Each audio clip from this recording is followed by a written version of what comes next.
आज इनको चुनाव आयोग की जरूरत है। चुनाव आयोग के बिना ये चुनाव नहीं जीत सकते।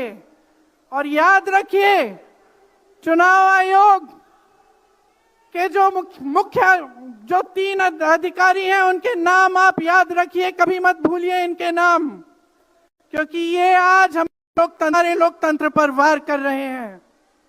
इतिहास में कभी ऐसा नहीं हुआ कि पूरा विपक्ष कह रहा है कि हमें विश्वास नहीं है चुनाव आयोग में, इन चुनाव में हमारा विश्वास नहीं है, ये चुनाव ठीक ढंग से नहीं किए जा रहे हैं।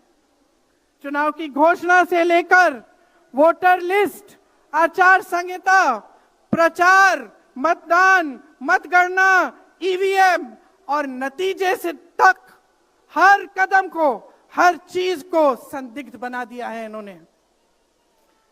इनके साथ साथ सारी संस्थाएं इनके सामने झुक गई हैं, सरकार के सामने झुक गई हैं, इनको झुकाया गया है। राहुल गांधी जी ने बिहार चुनाव में लंबी यात्रा की एसआईआर के खिलाफ। क्यों की? क्योंकि एसआईआर में ये वोट काटकर चुनाव का नतीजा अपने पक्ष में करना चाह रहे थे। अब यूपी में शुरू हो गया है, 3 करोड़ नाम काटे गए हैं यूपी में। हर मोर्चे पर ये सरकार विफल है, हर मोर्चे पर। आज डॉलर 90 रुपए का हो गया है, जब 60 रुपए का हुआ था तो कौन रो रहा था सड़कों पे? कौन रो रहा था सड़कों पे? नरेंद्र मोदी जी बार बार कहे जा रहे थे, आज क्यों नहीं बोल रहे हैं डॉलर पे? निर्यात लगातार घट रहा है, आयात महंगा हो रहा है, विदेश नीति फेल हो गई है इनकी। हाथ पकड़ के चलते हैं ट्रंप जी के साथ, बड़े बड़े राष्ट्रपतियों के साथ, लेकिन जब समय आता है तो देश के साथ कोई खड़ा नहीं होता। यह है इनकी विदेश नीति।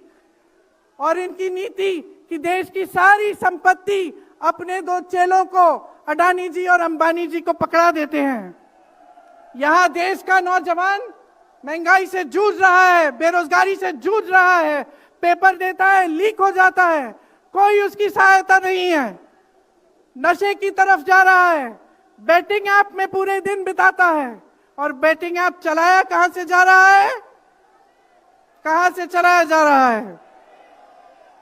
सूत्रों के मुताबिक प्रधानमंत्री के ऑफिस में ही एक शख्स ने बेटिंग ऐप के साथ में घोटाले किए हैं। इसकी चर्चा होती है क्या सदन में? क्यों नहीं होती? आपकी बेरोजगारी की चर्चा होती है, महंगाई की चर्चा होती है, मेरी बहनें यहां खड़ी हैं, आपकी सुरक्षा की चर्चा होती है।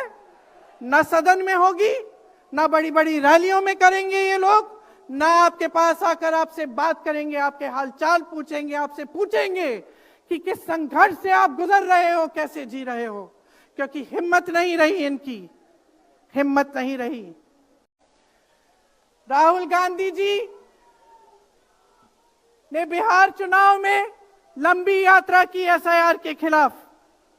क्यों की?